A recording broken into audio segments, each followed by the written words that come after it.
this morning to welcome the Foreign Secretary and First Secretary of State of the United Kingdom, Dominic Raab. We also want to welcome our great friend, Ambassador Karen Pierce. After Secretary Raab's remarks, he's going to give a speech on global Britain.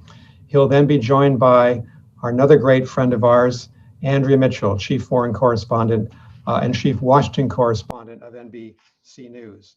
Dominic Raab is a great friend of the United States. He's most welcome at the Aspen Security Forum this morning. And there's obviously a lot for us to be discussing. With the UK's exit from the European Union and the arrival of President Joe Biden in the White House, this is a unique opportunity for Americans and Brits to reaffirm the long and deep and important special relationship between the United Kingdom and the United States. The UK, in American eyes, is one of our most important, I would say, vital allies in the world. It's a very dependable and very strong member, of course, of the NATO alliance. The UK government is working very closely with the US to contain Russian power in Eastern Europe, to try to bring some stability to a very unstable Middle East, and to try to bring peace to Afghanistan, where we have been together now, the UK and US, for 20 years. It's also a highly capable and valued partner on a full range of intelligence activities and programs around the world. And the UK is one of the largest trade partners and largest investors in the American economy, and a very important partner on climate change going forward. So our ambition in hosting today's program is to rebuild and renew the special relationship between our countries for the decades ahead. There are also some questions, some open questions that we should discuss this morning. First, we obviously share a common view of the competition we face from an increasingly assertive China in the Indo-Pacific. So how can Britain now join the Quad countries to make sure that we're limiting China's military ambitions in that vast region? Second, today's St. Patrick's Day, so happy St. Patrick's Day to all. There is concern in the United States about the future of peace in Northern Ireland, and specifically about the question of whether Britain's exit from the European Union may lead to a weakening of the Good Friday Agreement. Secretary Raab, I think you know that in our nation of immigrants, there are a few groups as vocal, as united, and active as the Irish American community, of which I am a very proud member. There is tremendous support for the Republic of Ireland and for the Good Friday Agreement in the Congress, in the public, and even, of course, in the White House. And in that light, after you finish speaking, we'll hear from Congressman Brendan Boyle about his views on this central question. Finally, the tragic death of Harry Dunn and the UK's attempt to extradite Anne Sakoulas to the United Kingdom. A question of diplomatic immunity is in play. Can this disagreement be brought to a close by our two governments? Those are some of the questions. There is so much that unites the United States and the United Kingdom. I want to welcome, Mr. Secretary, you this morning. And after you speak, you'll have an opportunity to talk to Andrea Mitchell and then to answer questions from our very large audience. The floor is yours. Welcome, Mr. Secretary. Nick, great to see you. I'm only sorry I can't be there in person, and happy St. Patrick's Day to everyone out there. I had the great pleasure of meeting with the Irish American Caucus, including Brendan, when I was there last time.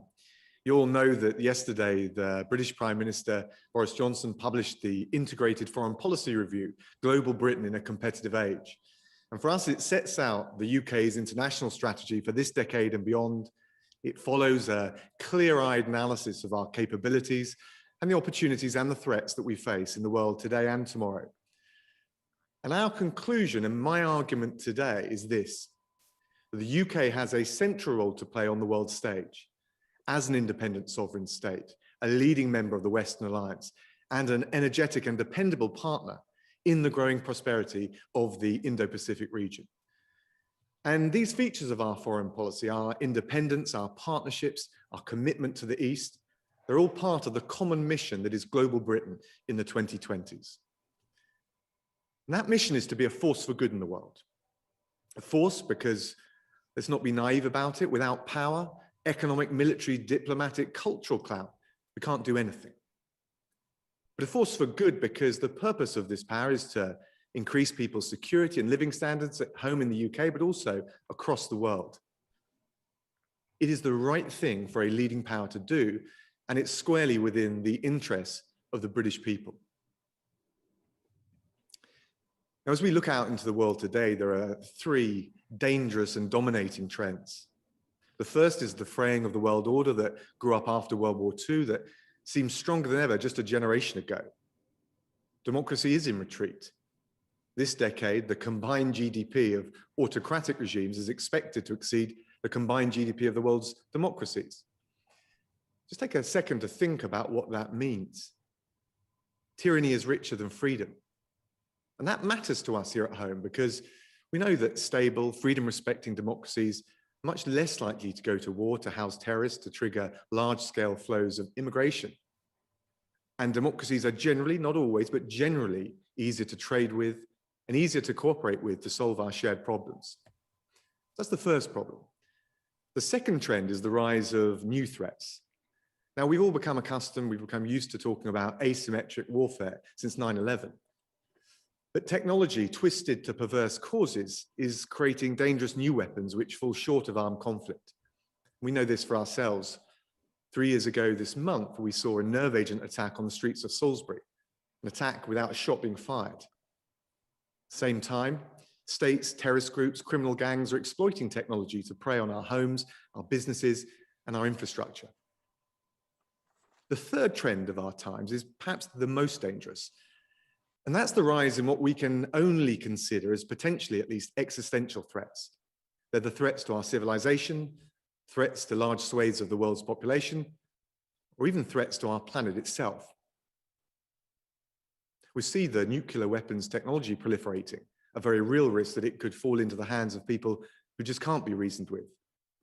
We face the possibility of catastrophic climate change, catastrophic pandemics.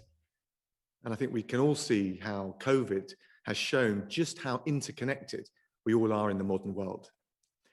And yet at the same time, for all these threats, now isn't a moment to wallow in the council of despair, because there are also equally powerful reasons to feel optimistic about the future, for us in the UK, but also for the world at large. Our fraying international order can be repaired and reinforced. We can counter these new threats, these new challenges, as we've shown during this pandemic, through the collaboration of scientists to innovate new vaccines. Most of all, I believe we should be optimistic because we see that the flame of human freedom still burns brightly, even at the bleakest moments. And you can see that on the streets of Russia, on the streets of Belarus, Myanmar, Hong Kong. Young people risking their lives to stake their claim to the future, demanding democracy, freedom, a better quality of life, telling the old guard in their palatial offices that a different time is coming. And I saw it for myself when I was out in Khartoum in January, and I visited the focal point of the 2019 revolution that forced a transition from power, although not before the security forces killed many young protesters. So I met some of those protesters, including a young woman called Rifka Abdelrahman. Now, she became known as the tear gas hunter because every time the security forces hurled tear gas at the protesters, she raced to pick up the canister and she threw it right back at them. She's remarkably brave, and I draw courage from hers. She took some time to talk with me about the hope that she, her friends had, their dreams for the future. And for all the challenges that a country like Sudan faces, it's the hope and the courage of those young people that give that country a fighting chance if it gets the international support that it sorely needs. And there are many other countries like that today. So whilst we've got to recognize that history doesn't march in a straight line, that technology can have a dark side, we must also take heart when the future bends towards freedom. Now, I don't think there's any inevitability to this. There's no end of history. But if we summon the will, if we galvanize those countries that share our core conviction, together we can and we must wrest control of history once again and shape a better path ahead. And I believe Britain has a central driving role to play in all of this. So how well equipped are we in Britain to navigate this dangerous but hopeful world? Well, history offers us at least some clues. First, the UK can lead the world in innovation and technology. We were the cradle of the first industrial revolution, that happy combination of intellectual innovation, private capital, and public infrastructure. Obviously today, instead of Watt's steam engine and the spinning jenny, we've got a proliferation of disruptive technologies, AI, quantum computing, biotechnology, the next great economic step forward. The second lesson is that our strongest asset is our people, and that includes the way we create communities that can come together. After the Great Plague of 1665, it was Daniel Defoe who wrote about, with work suspended for many, people got through by showing great charity towards one another. And I feel that same spirit has marked out our country throughout this pandemic. Our national commitment to the NHS and to carers, a broader spirit of neighbourliness. That's proved a vital source of strength for us, and I think we need to cherish it. But it also marks out our approach to international collaboration, a sense of international civic spirit, if you like. And we need that now more than ever. Now, the third lesson from history is the strength of our institutions, whether it's the Church of England, Parliament, our armed forces. We've just got a knack for creating enduring systems that can serve the public. And perhaps our greatest contribution is the rule of law and the sacred principle, the foundation of order at home and abroad. That's particularly British tradition with a global appeal. Don't just take my word for it. We saw last month the international community elect Karim Khan to be the first British chief prosecutor at the International Criminal Court, as well as Judge Joanna Corner, a testament to their credentials, but also to the British brand. So institutions matter at home and abroad. And the fourth and final lesson that I draw from our history is the overarching need for global engagement. Look, in the UK, particularly as we've come through Brexit, I'm not shy about saying we're a proud, independent nation, but we're not inward looking. Sovereignty is never meant isolation. Just look at our commitment to free trade. It reflects a deeply held belief in human exchange as a force for good. And our historic ties with all corners of the world give us a uniquely international perspective. Britain is truly global, and that gives us an edge. So these defining characteristics, a scientific, community-minded, law-abiding, outward-looking people, stand us in really good stead for the challenges of our time. But of course, history doesn't just hand you a blueprint to follow, and many of the threats that we face today are new. So what's Britain's comparative advantage today?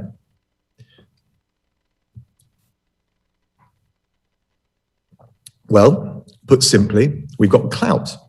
Britain has economic, military, diplomatic, cultural clout. We're the fifth largest economy in the world. The UK is in the top 10 countries for the ease of setting up a business. We've produced the largest number of tech unicorns in Europe. Innovation runs through our DNA. And with less than 1% of the world's population, we're blessed with 6 out of 30 of the top universities, more Nobel Prize winners than any other country outside the US, and 14% of the most cited research. So economic power. And our hard power is pretty potent too. The UK spends more in cash terms than any other NATO member outside the United States. We're the only one of a small number of NATO allies who can bring to bear nuclear, cyber, precision strike weapons, fifth-generation aircraft, surface and underwater capability, alongside an agile maneuver division. And our investment in cutting-edge technology will position the UK as a global leader in cyber and space. And that capacity to project force rests on another key characteristic that I've already mentioned, and that's our tradition of internationalism. And that's where our diplomatic clout comes in, with the 4th largest diplomatic network in the world, reinforced by the 2nd most generous aid budget in the G7 as a percentage of our national income. We've got an unparalleled range of expertise to help resolve conflicts and disputes from Cyprus to Yemen. We're a problem-solving nation. And that gives us influence and it gives us reach. We also have, last but certainly not least, a disproportionate cultural influence. I'm not just talking about the English language, it's what our people do, our artists, our designers, our writers, our sports people. You know, the other day I found my 8-year-old son, Peter, watching YouTube, and he loves Minecraft. I don't really get what it was all about, but he was listening to the British gamer, Dan Middleton, commentating on it. I checked him out. This guy has almost 25 million subscribers around the world. He's not a one-off. We've got the Great British Bake Off. It's watched in 196 countries. Premier League is the most watched football league in the world. That's soccer, not American football. It's not just about viewing figures, it's our message, our appeal that really matters. When boxing's undisputed heavyweight championship of the world is settled, it's going to be between two Brits, Tyson Fury and Anthony Joshua. When David Attenborough's latest series goes around the world, it helps shape the global debate on climate, biodiversity, plastic pollution. And it's those qualities, a global reach, a compelling brand anchored in a vision of a better world, that help explain why, according to polling by Ipsos Mori, the UK is the most attractive country for young people in the world. So we've got some strengths. What use should we put them to? Well, I believe that if global Britain means anything, it means our force is meant for good. Yes, we're a world leader in innovation and tech, but we want that innovation to be a force for good.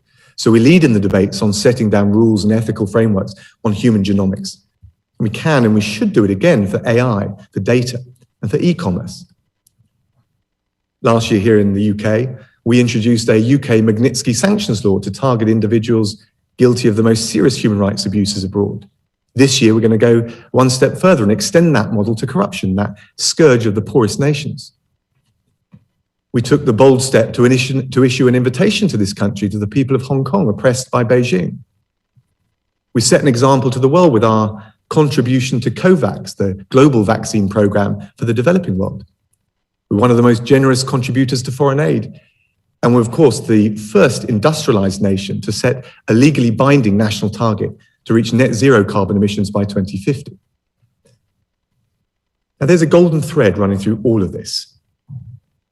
The UK is not afraid to act, but we prefer to act with others, to form alliances and partnerships that multiply the force, the impact that we would otherwise be able to bring to bear if we acted on our own. More than that, global Britain, our concept is one of a creative disruptor, willing and able to challenge the status quo, but in the cause of good order and future stability. A mold breaker, but also a rule maker, a disruptor for stability, if you like. We've got a buccaneering spirit, but we also strive and yearn to build bridges. The challenge is to make the most of those strengths. That's why we brought our aid budget and development policy together with our diplomatic network in the new Foreign, Commonwealth and Development Office to drive a more integrated approach to maximize our impact abroad. And in January, I saw what this really means and what it can achieve up close in East Africa, from the UK military support that we provide training Kenyan peacekeepers under AMISOM to defeat al-Shabaab, right the way to the school that I visited in Addis, which we support as part of our campaign to guarantee 12 years of quality education for every girl. And it's that unique combination of our hard power and our soft power that is so often a game changer in those countries that we strive to support in a spirit of partnership.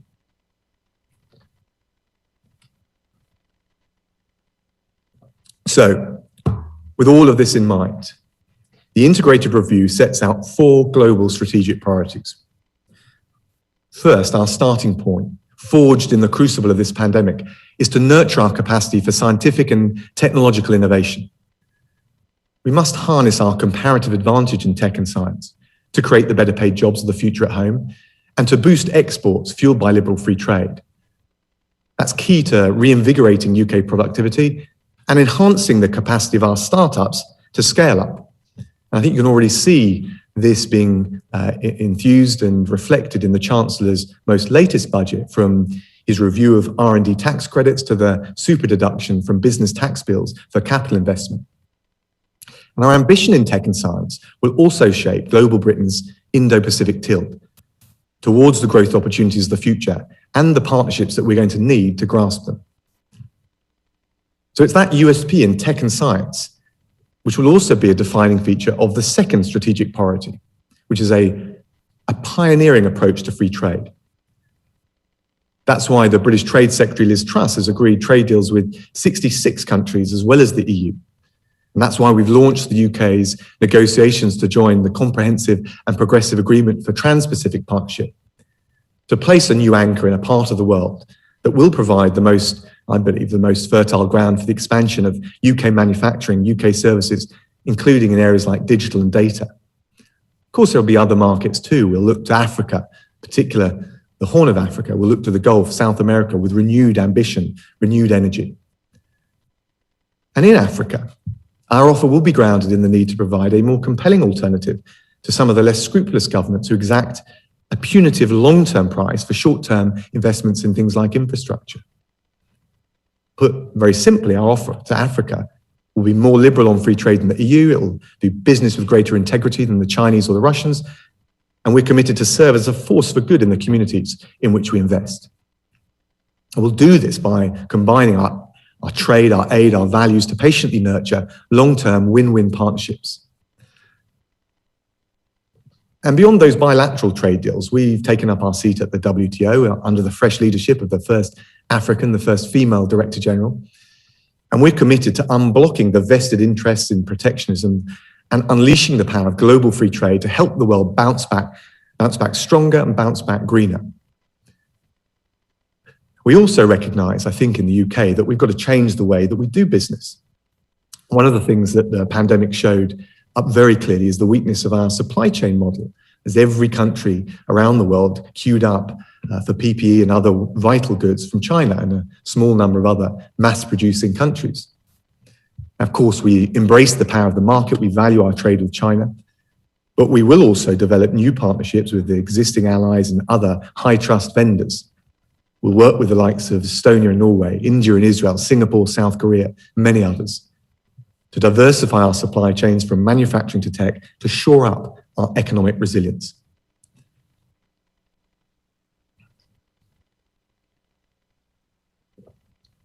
Now, our science base and our economic resilience are vital elements of the third strategic priority, which is security.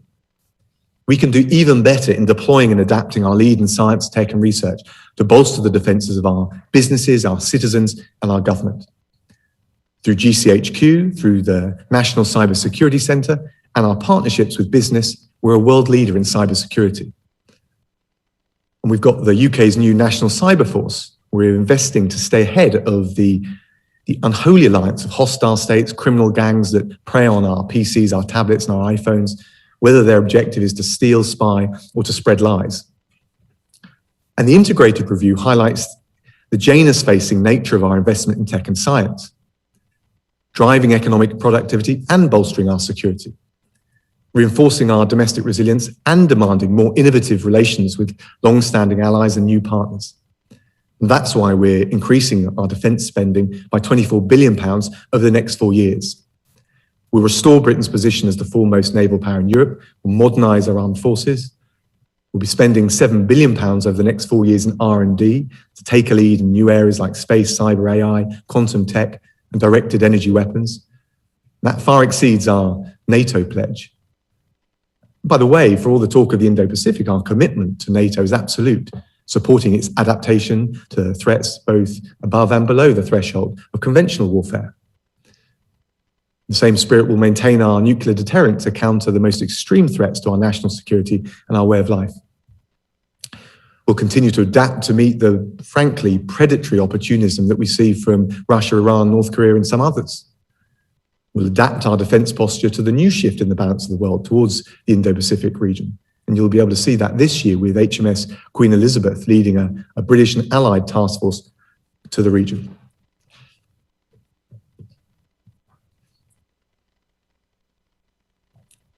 And that leads me to the fourth and final strategic priority, which is the defining feature really of global Britain. The IR provides a roadmap guided by our moral compass, our history, and our present-day mission as a force for good in the world.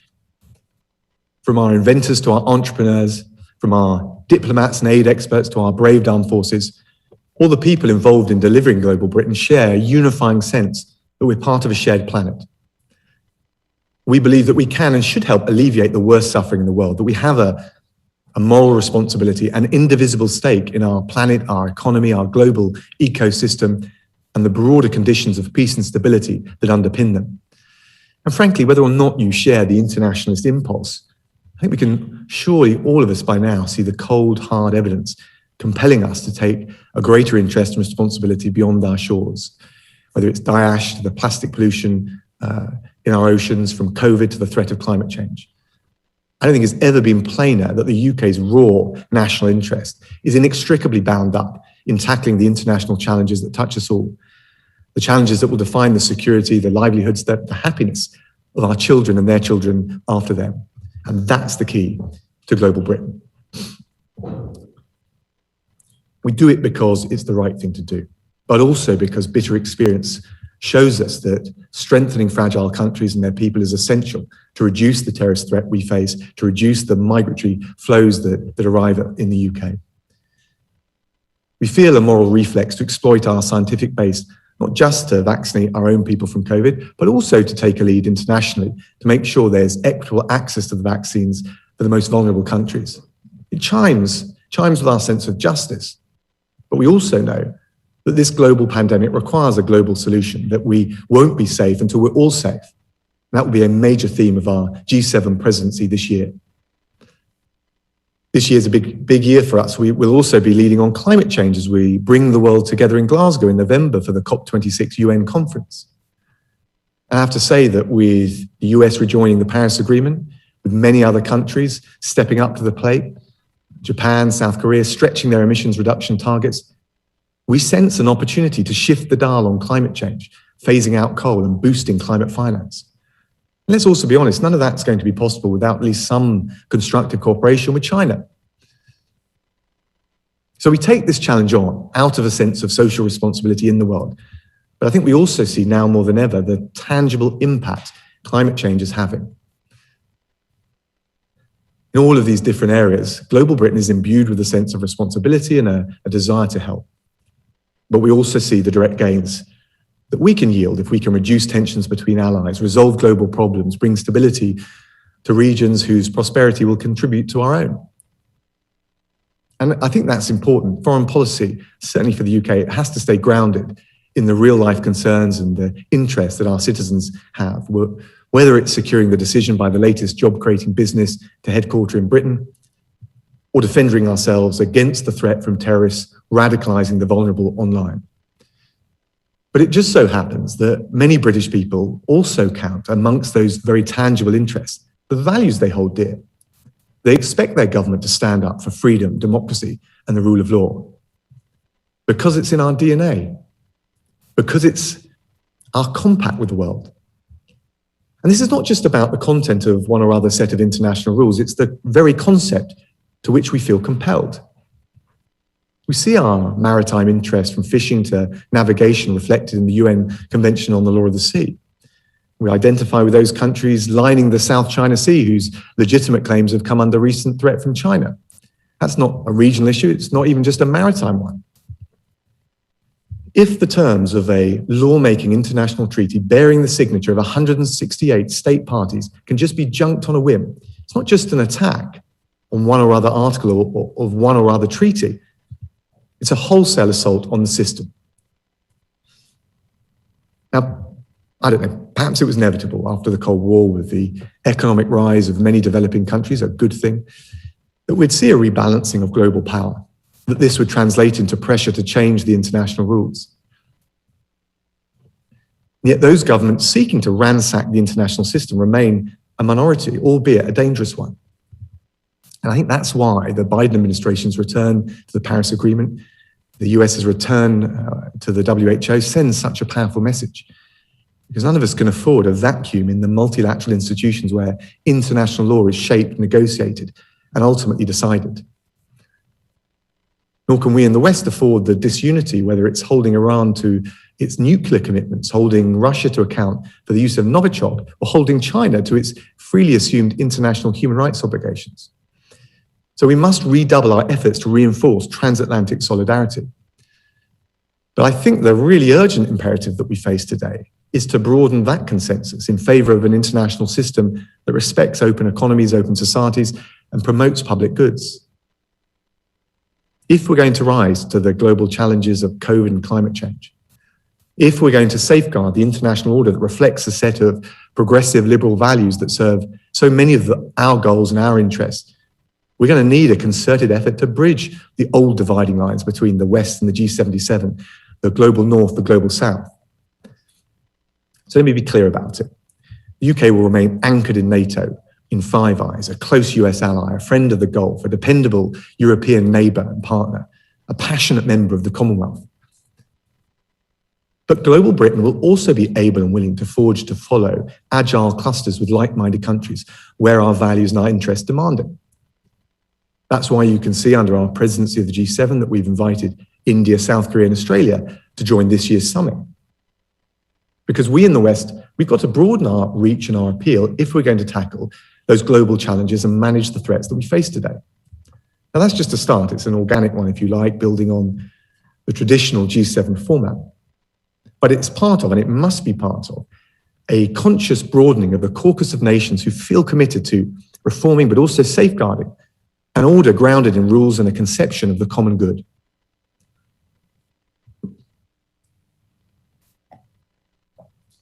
Now, these are just the core tenets that will guide global Britain for the coming decade, but they're crucial. A focus on science and tech, yes, to make Britain richer, but also to help the world develop good ethics around AI, genomics, the internet. A commitment to free trade, to create British jobs, but also to offer the developing world a more compelling model of economic growth and debt servitude.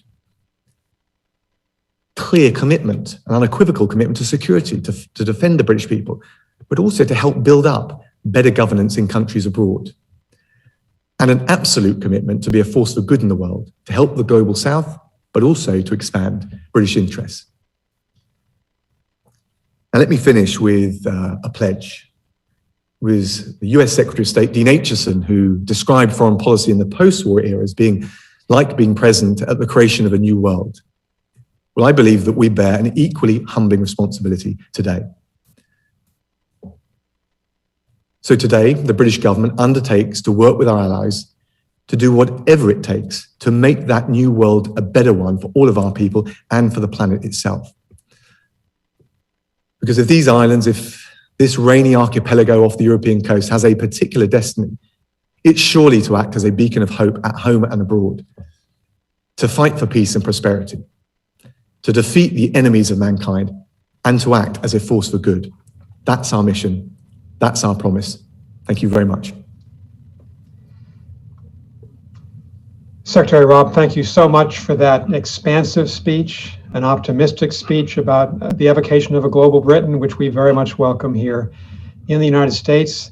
Secretary Raab's going to take his seat. Now let me welcome my friend, Andrea Mitchell, Chief Washington Correspondent for NBC News, Chief Foreign Affairs Correspondent, host of Andrea Mitchell Reports, and NBC is the official media partner of the Aspen Security Forum. So Andrea, welcome.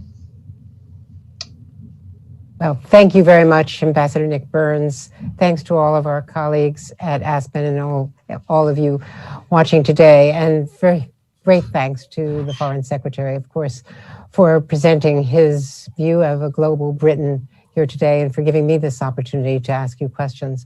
Mr. Secretary, on to that point, you've talked about reaching out to Asia as part of a global Britain, reaching out to China as well. Now, just this week, our secretaries, Blinken and Austin, have talked of China's activities as being coercive and aggressive in so many ways, not just human rights and, of course, Hong Kong, but Taiwan, Tibet, the Uyghurs. So in all of these warnings to China coming from our secretaries on their first visit together to Asia, in Japan and South Korea this week, how do you calibrate your new approach to China, given the U.S. warnings that China has been so aggressive and coercive regarding all of the Asian countries with whom we share values? Well, Andrew, it's great to see you again. Sorry, I can't be there in person, but look, I think you said it, you framed it exactly right. We need a calibrated approach, and we certainly heed all of the counsel of our American and our Indo-Pacific friends. I think the way we look at it is like this: China is here to stay. We don't believe that we're harking back to an old Cold War mentality or paradigm. There are positives, and we ought to look for the areas of constructive engagement. Obviously, business and trade. Everyone is more or less doing trade with China. There are other areas. We're hosting COP26, as I mentioned, and we're not going to shift the dial on climate change unless we can engage in some kind of cooperation with China. At the same time, we're absolutely resolute about standing up robustly and rigorously where British interests are affected, whether it's intellectual property or critical national infrastructure, and standing up for our values. And you've, I think, seen that with the lead we've taken on Hong Kong and also diplomatically on Xinjiang. Now, let me ask you about Russia. Of course, the President of the United States has now confirmed that he is going to take action, that he actually warned Vladimir Putin that there would be action, would be retaliation for what the U.S. intelligence has now said was Russia's aggressive meddling in our election through an influence campaign ordered by Vladimir Putin himself through proxies here in the United States who were close to President Trump to try to defeat Mr. Trump, rather to re-elect Mr. Trump and defeat Joe Biden, to undermine Joe Biden's credibility by impugning his integrity and his family's integrity with false conspiracy theories. So with this warning that there will soon be retaliation against Russia, and he also confirmed that he had said that Vladimir Putin is a killer, this just today coming from the President of the United States. How do you deal with Vladimir Putin in this context? We certainly share many of those concerns. We stand shoulder to shoulder with our American friends, and we've seen the nefarious actions of President Putin and Russia in Libya and Syria. We've seen it on UK soil. We've seen both a Novichok attack in 2018 on the streets of Salisbury. No one would have ever thought we could see a chemical weapons attack on the streets of the UK from a P5 member of the Security Council. We've also seen more recently attempts by Russian groups to target through cyber attacks research on the vaccines. This is clearly outlandish behavior. And I think we need to be very clear-eyed about it. We need to apply costs where Russia's behavior breaches all international norms. And we need to also be able to incentivize better behavior and a willingness to engage where Russia does improve its behavior. But there's not a great sign, not great signs for optimism at the moment. There's also, of course, concern about North Korea. And now in the first communications that we've had now from North Korea, from Kim Jong-un's sister, she has warned against joint U.S.-South Korean military exercises resuming, saying that it will create a great stink, a warning of reaction. This is the first threat that we've heard, the first response we've had from North Korea, actually diplomatically, in more than a year. How do you consider the North Korean threat? Do you see this as a global threat to the UK as well? I think we view the threat of a nuclear power like North Korea. We see the regional instability, not just on the military front, but the fragility internally in relation to North Korea. We obviously support not just the US, but our Korean and wider allies in the region. Ultimately, we would like to see a diplomatic resolution. We fully support that, but I think it's right that that's done from a position of strength, and we support the US in that. Do you still believe that the US goal of having a denuclearized peninsula is realistic, given the advances and the report from the Pentagon now that they have at least 3 long-range missiles capable of reaching the continental United States? Well, I'm not a technical military man, but one of the themes of the speech today is that, yes, technology has got a dark side, but we've also got the capacity to innovate and find new ways to meet those challenges. So I would have thought that with diplomatic will, and that's really what we need, political will from Pyongyang, there'll be a way to find a route back from North Korea out of pariah status into something more acceptable. And let's face it, a better path for the North Korean people. So I certainly think that there's still scope for a diplomatic resolution, but it's got to be one that meets our proliferation concerns. In the new global posture announced by the Prime Minister and explained by you today, you're talking about a reduction in the nuclear arsenal in Great Britain. Should there be concerns among your allies that you're reducing by a very large percent the nuclear arsenal in the UK?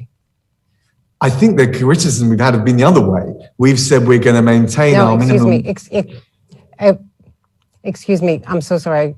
I was thinking about the reduction in your troop posture from 100,000, which had been what the U.S. had said. What I'm talking about here is the increase in your nuclear arsenal by some 40%, which is considered, which has been criticized both in your country and by people in ours who are interested in nuclear reductions, which you have done for 20 years.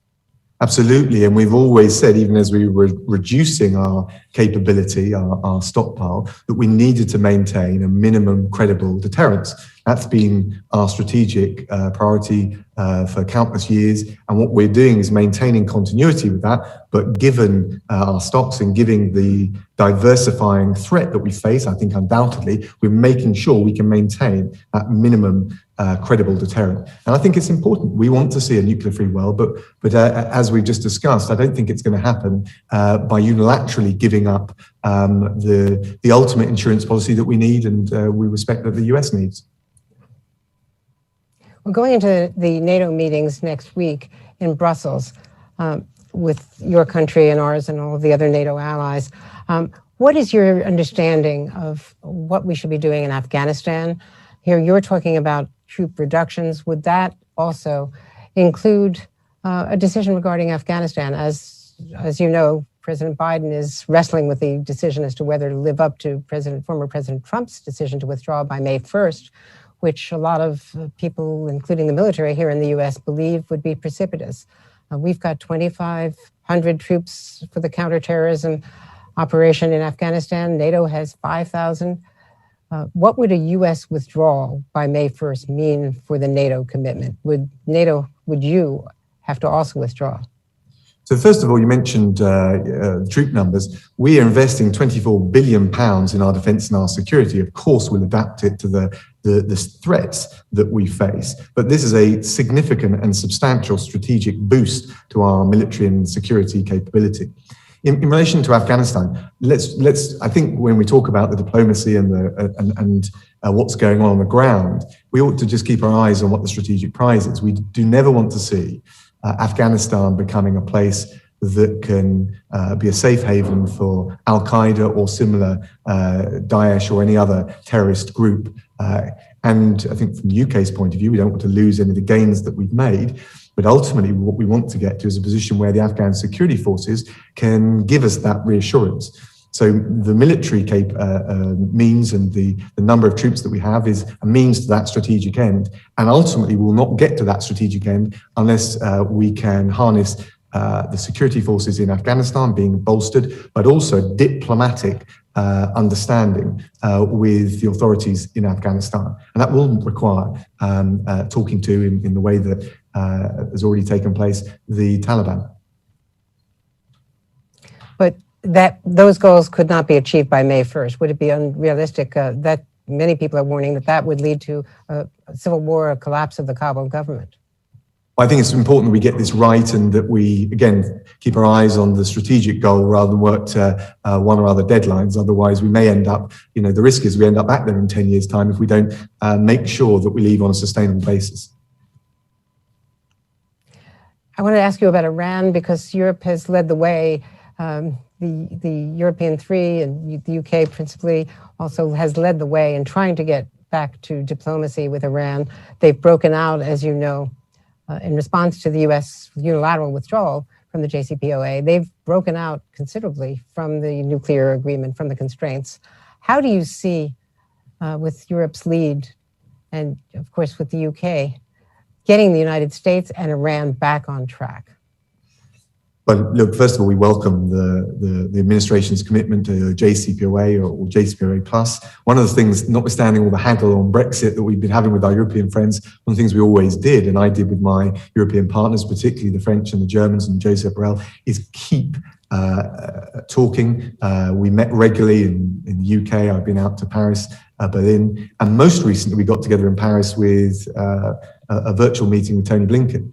And I think, and it's a theme that I mentioned in my speech, we've got to keep the transatlantic alliance together. We've got to stop giving adversaries like Iran or other adversaries around the world the gift of tensions or differences between us. I think that's incredibly important. And I think one of the things that we've, on all sides, recommitted to is that solidarity. And of course, our strategic goal with Iran is it must never acquire a nuclear weapon. We think that the JCPOA, enhanced, reinforced, expanded if necessary, is the best means to achieve it. It will have to be through some sort of diplomatic negotiated agreement. We need to hold Iran to its existing commitments, but also work with it to get it back around the negotiating table. So we'll work with our European partners, of course, with our American friends, to hold Iran to account, to make sure it never gets a nuclear weapon. But I think ultimately, realistically, that's going to have to come via diplomacy. Does there have to be some, some lifting of sanctions before we can get Iran to comply and stop processing at the level it is now? I think Iran's got to live up to its existing commitments, but the reality is actually what we should have now is a return to diplomacy without preconditions. And I know the US is committed to that, and I'd understood that the Iranians were, and of course there's different voices in the regime in Tehran, but that's what's necessary. And I can see it squarely in the interest, of course, of the international community that's worried about Iran, but it's also in Iran's interest. So we will keep pressing, keep coaxing, cajoling, but also holding to account Iran. And, I remain stubbornly optimistic, notwithstanding Iran's behavior, that there is a route through. And finally, on this St. Patrick's Day, I wanted to ask you about prospects for resolving the trade disputes with Brussels over Northern Ireland. There has been a joint resolution now proposed in the US Senate.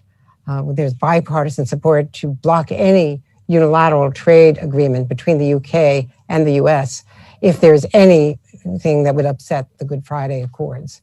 Can you reassure American political figures and Americans that that is inviolate? Every time I've been out to the US, I've met with Richie Neal and the Irish American Caucus. I met with Brendan, who I know is up asking a question in a moment. We understand the US's commitment to the Good Friday Agreement. Of course, our argument has always been that it is the EU, by trying to erect a barrier down the Irish Sea between Northern Ireland and Great Britain, that is the one challenging both the Northern Ireland Protocol, the spirit of it, but also the Good Friday Agreement. We're absolutely committed to making the Northern Ireland Protocol work. But what we're not going to do is see the integrity of the United Kingdom put at risk, which would be obviously something that we would take incredibly seriously, but also would jeopardize the Good Friday Agreement. But the key thing is, and every time I've been to the US, we've either had an up or down in the Brexit soap opera, if you like. And I think the key thing is we've got this free trade deal with the EU, and that gives us a legally binding arrangement. It also gives us the joint committee with the Northern Ireland Protocol, where the two sides can work together. Let's take the heat out of that, and let's resolve it on a pragmatic basis. But we also need the EU and those on the other side of this negotiation to live up to their commitments, not to put at risk the integrity of the single market between Northern Ireland and Great Britain, and that of itself underpins the Good Friday Agreement. Well, I want to thank you for letting us participate with you. It's always a great pleasure to see you, Foreign Secretary, and for all that you are doing to advance our relations. Thank you. Andrea, thank you very much for being with us, as always. Secretary Raab, we now have people who would like to ask some questions, beginning with someone you know well, a friend of mine, Congressman Brendan Boyle of the 2nd District in Pennsylvania. Congressman, I think you're with us. Yeah, can you hear me okay? We sure can. Yeah. All right. I think after 12 months, we're used to saying that now and taking ourselves off mute. But it's good to see you, Nick, and thanks for the invitation. And Dominic, it's very good to see you again, albeit virtually. Dominic is no stranger to Capitol Hill and has certainly had, as he mentioned, extensive conversations with a group of us. This is actually perfect timing because obviously my question follows up with what Andrea was talking about.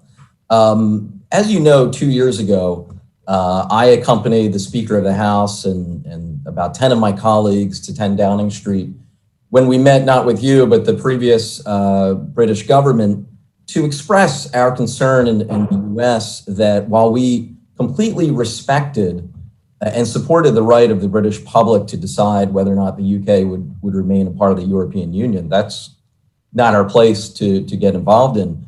We wanted to make sure that in doing so, there was no violation of the Good Friday Agreement, either intentionally or more likely by accident, essentially collateral damage. And so I'm glad to hear again, your reassurance on that.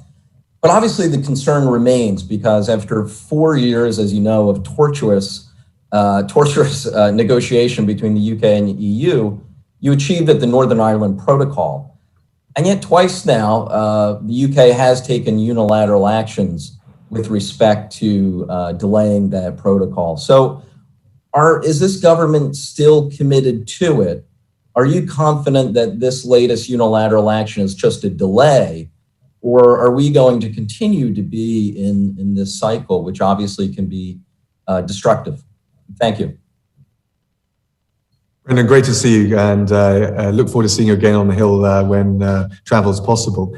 Look, thanks for being able to engage constructively on this. Look, you're right. We're still wrestling with the Northern Ireland Protocol and trying to make it work. We need to make it work in the interests of all the communities in Northern Ireland on all sides.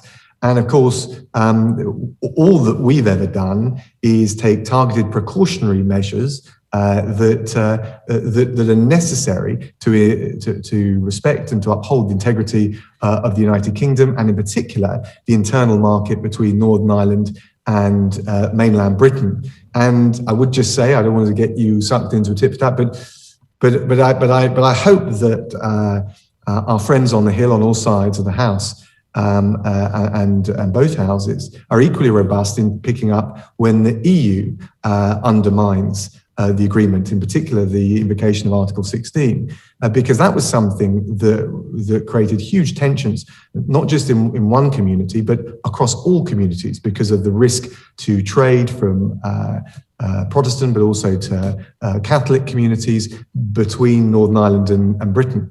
So we just want to make this work. We want to be innovative. We want to be pragmatic. We want all the communities there to be able to live prosperously and with peace and stability. And I think the most overt political threat to the agreement, and ultimately the Good Friday Agreement, has been the politicized way that the EU has gone about things. And I mean, so much so that Dublin was very critical when Article 16 was cited in that way. So we welcome your engagement. We know that you've got a huge stake in peace in Northern Ireland, and we're absolutely committed not just to the Good Friday Agreement, but also to making the Northern Ireland Protocol work. And just to remind you, we have said unconditionally, absolutely, we would never see any infrastructure erected at the border between Northern Ireland and the South. I think it's a good question whether the EU has made such a similar unequivocal and absolute commitment. Congressman Boyle, thank you very much for your question and being with us. Foreign Secretary, we have two journalists now to ask questions. First, James Landale of the BBC. Second, David Sanger of the New York Times. We'll take them sequentially. James. Thank you. Good morning and good afternoon. Secretary of State, two quick questions. One is the integrated review did not say a great deal about Britain's future security relationship with the European Union. Can you tell us what you think that relationship should be? And secondly, now that the British Prime Minister has made it very clear that the cut in Britain's aid budget is temporary, it's exceptional, and it will not require legislation. It will be made under the existing legislative provision. Can you tell us when that cut will be reversed? Can you confirm that it will be taken back to 0.7 of GNI in the next financial year? Thank you very much.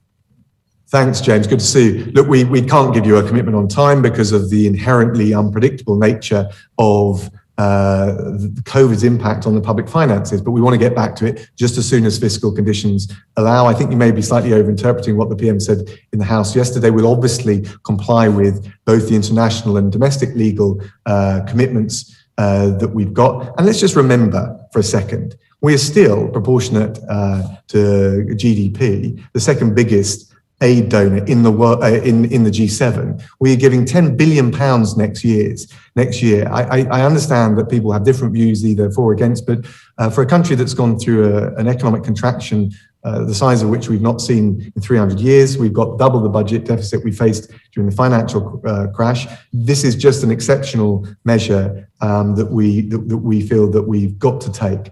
You asked about European security. We're absolutely committed to European security, and that's why and I said in my speech today, we're absolutely committed to NATO. Indeed, we've got a £24 billion commitment to our defence and security budget, well outside the NATO target. And the last visit I did last week was to Estonia and Norway to meet with the Baltic 3 and the Nordic 5 because we understand the importance of working with them to strengthen European security, particularly given those threats to Russia that we just described.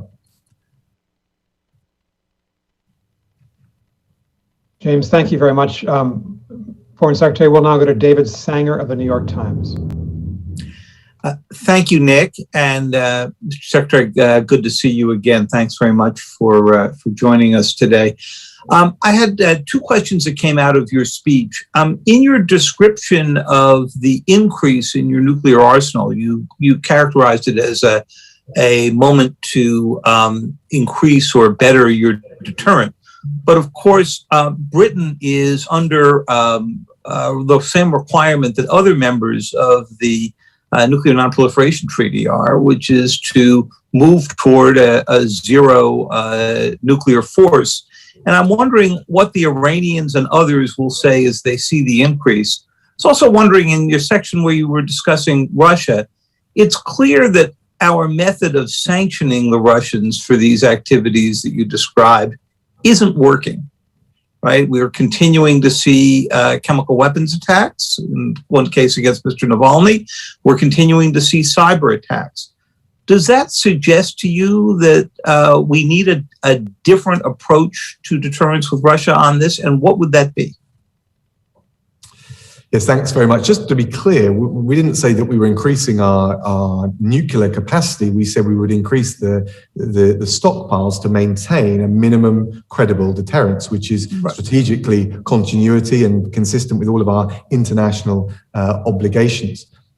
On Iran, look, I think it's an interesting question. I actually think that the sanctions have had an impact, but they're clearly not going to shift strategically the position in Tehran, or they haven't to date. We think that we need to hold Iran to account. We need to apply cost when they behave badly, but we also need to keep the diplomatic door ajar for a negotiated settlement, which is the only way I can see that we'll have an enduring set of commitments that we can rely on in relation to nuclear proliferation in Tehran. And the sanctions on Russia, that was what I had asked you about. And clearly the Navalny case suggests they're still using their chemical weapons. The most recent Solar Winds case suggests we haven't deterred them in cyber. What do you need to do differently? Well, in relation to Moscow, I think Russia, amongst others, have taken advantage of the world's attention being distracted by COVID. We've seen that in all of the instances that you described. And I think we need to be very clear. Again, it's the same with all hostile states, whether it's the menacing behavior from Russia or Iran, as we've just described. I think we need to apply accountability and costs where they behave badly. And I think with Novichok, we ought to be open to further sanctions, given the seriousness of what we've seen. It's not just a one-off offense. It's if you like, it's a repeat of what we saw in 2018. We saw in Salisbury, and the world galvanized around that. And I think we need to send a very clear message. We need to do so as Europeans, as Americans, but we need to also do it to uphold the international rule of law. This is not just a human rights violation in relation to Alexei Navalny. It's also, I think, a breach of obligations at the OPCW. So we need to hold Russia to account. We need to apply cost to this appalling behavior. And again, we also need to show that there's a better path diplomatically if Russia gets its act together and starts behaving as any responsible member of the international community would and should. David, thank you very, very much. Secretary Raab, we have one final questioner, and it's former member of Congress, Jane Harman. She's a member of our Aspen strategy group. Jane. Good morning, everyone. Happy St. Patrick's Day. Nick, I've got on the right color. My question is on the rise of right-wing populism in Europe, in Western Europe. From what I read, Macron is a little bit weaker. The Le Pen party is rising. In Germany, Merkel is leaving in September, and at least two regions of Germany have had some victories of right-wing white supremacist neo-Nazi parties. I wonder how this affects Britain's dealings with Europe, but also whether this is happening in Britain and how that will affect the wonderful sketch you made of how Britain is reaching out to the world and reaching out to the U.S. Well, look, there are always tensions, and we take a zero tolerance to any extremism, from wherever it comes from, right or left, or whatever its cause. The reality is, in terms of right-wing extremism, we keep a very close eye on it. But we've seen the parties to the right of centre-right parties like the Conservative Party pretty much out of business. And one of the reasons is, I think, when it comes to tackling the narrative, you need to take into account the reasonable gripes and causes that some of those extremists grapple onto. So I hope I set out a liberal, value-based vision for global Britain. But at the same time, we said as we came out of the EU, we need to take back control over our immigration system. Why? Because, I'm the son of a Czech refugee and my wife's from Brazil, right? I couldn't be more internationalist. We've got migrants all around the cabinet table in the UK. We've got an internationalist outlook from Priti Patel, our Home Secretary, to Rishi Sunak, our Chancellor. But I think if you're going to have public confidence in your immigration system, you've got to be able to control it. I think if you deal with those reasonable issues, you find at least some of the extremists, not the white supremacists, I'm not saying that, you'll still see them at the fringes, in the darkness, if you like, but you'll take them out of your mainstream politics. We don't have the British National Party, BNP, in UK politics. We've seen the other so-called right-wing parties have effectively vanished, not vanished in terms of operating at the margins, but as a force in British politics. And so I think it is an important thing to say. We saw this in the referendum, that you've got to be able to listen to the reasonable views that popular opinion latches onto. And if people feel that they're being systematically ignored, you tend to fuel those parties at the fringe. And that's really important, that you don't go down that track. Right. Thank you. Thank you, Jane. Foreign Secretary, thank you. Thank you for your speech on a global Britain. Thank you for answering our questions. Thank you for being such a good friend to the United States of America. And we look forward to welcoming you to Aspen, Colorado in the summer. It's a very nice place for the next Aspen Security Forum, and all best to you in the work ahead. Thank you, Nick. Great to see you. Thanks so much. And thanks all for being with us this morning. We appreciate it very much. Thanks, Foreign Secretary.